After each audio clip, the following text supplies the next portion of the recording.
Artillery shells shake the earth, rattling the muddy walls of a trench in the freezing autumn of 1917. A young soldier lies in the dirt, his leg shattered by shrapnel. The bleeding is catastrophic. A field medic presses hard on the wound, his hands slick and cold, but the red pool beneath the boy keeps growing. The soldier is pale, gasping for air, slipping into the dark silence of shock. In these early days of the Great War, this kind of massive blood loss is a guaranteed death sentence. The human body holds roughly 5 liters of blood, and when too much spills into the mud, the heart simply runs out of fluid to pump. The medic knows the bitter truth. He has bandages, he has morphine, but he has absolutely nothing to replace the life draining away into the soil. The standard protocol is to load the wounded onto a stretcher and carry them miles away to a base hospital. But time is the ultimate enemy. A man bleeding to death cannot wait for a bumpy wagon ride over cratered roads. If he is moved, he will die in transit. If he stays in the trench, he will die waiting for a miracle. The logistical nightmare of evacuation claims thousands. The medic watches helplessly as the soldier's breathing grows shallow. The boy's lips turn a pale, dusty blue. His eyes lose their focus. This is the quiet terror of the battlefield, a slow fading away that bullets and artillery started, but simple biology finishes. The medics are forced to sit in the mud, holding the hands of dying men, entirely powerless to stop the inevitable fading of the light. Before this war, a blood transfusion was considered a delicate, dangerous procedure done only in pristine civilian hospitals.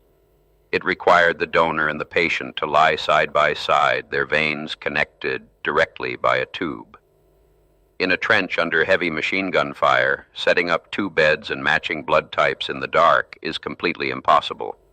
The front line needs a radical, impossible solution, or the slaughter will never stop. The desperate need for a solution catches the attention of an American doctor serving with the British Army. His name is Oswald Robertson, and he refuses to accept that massive blood loss is an unsolvable problem. He looks at the staggering death toll and realizes the entire medical system is working backward. You cannot bring a dying soldier to the blood. You have to bring the blood to the soldier.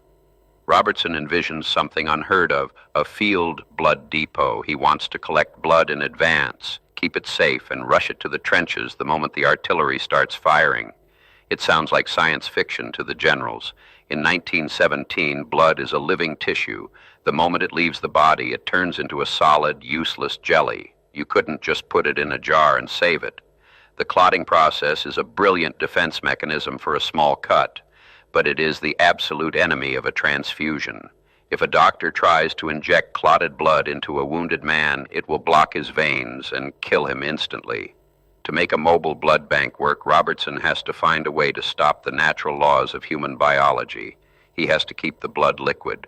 The answer comes in the form of a simple chemical salt called sodium citrate. Other researchers have recently discovered that mixing a small amount of this salt into drawn blood completely stops the clotting process.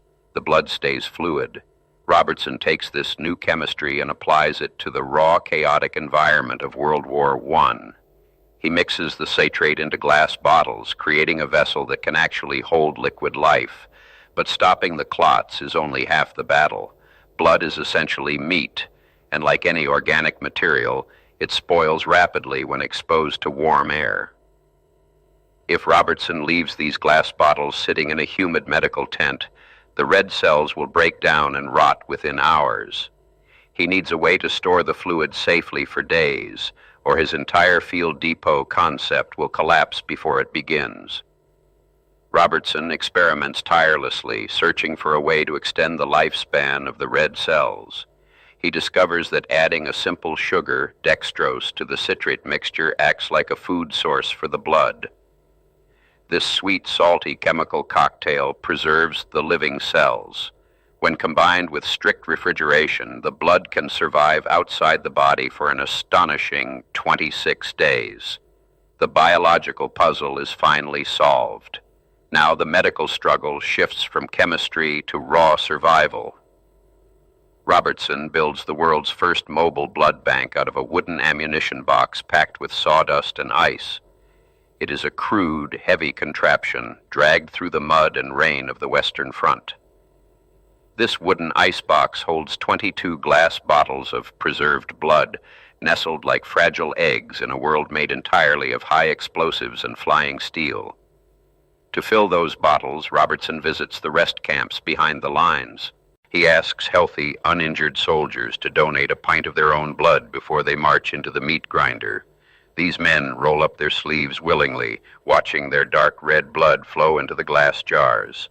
They know they are leaving a piece of themselves behind, a silent gift for a brother they might never even meet. Transporting this precious cargo is a nightmare of logistics. The glass bottles are sealed with cotton and wax, highly vulnerable to the violent jolts of a military ambulance. Drivers navigate pitch-black roads at night, creeping around massive artillery craters without headlights to avoid enemy snipers. One bad bump, one shattered bottle, means a soldier bleeding out in a trench will not get his second chance at life.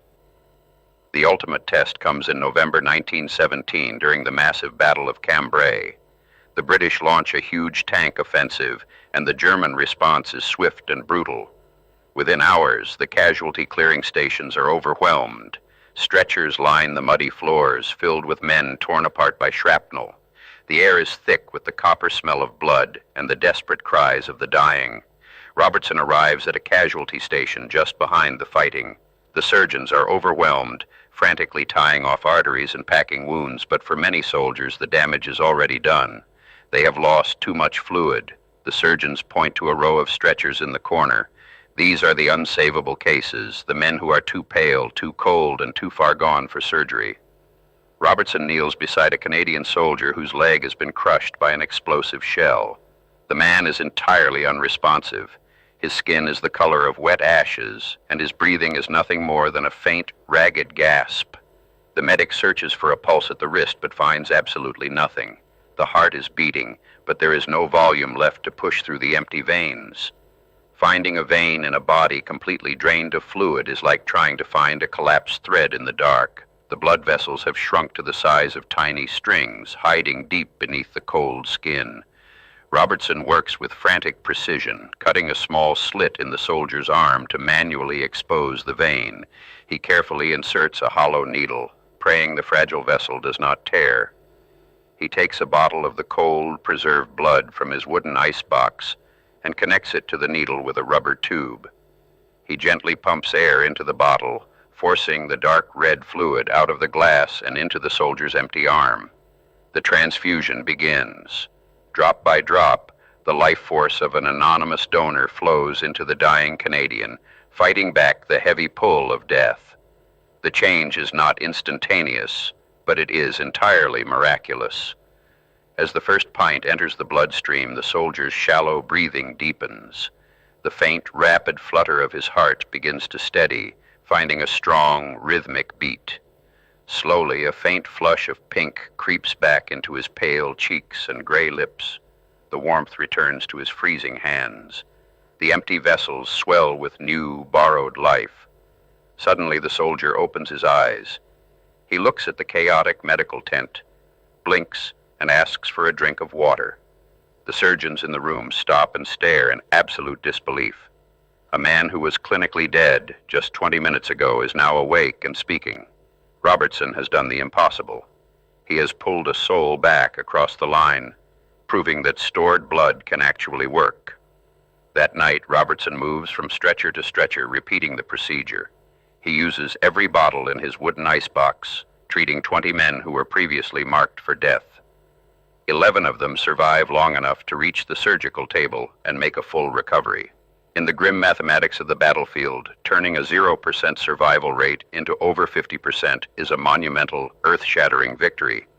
But one doctor with one icebox cannot win a war. The challenge now is scaling this miracle across hundreds of miles of trenches.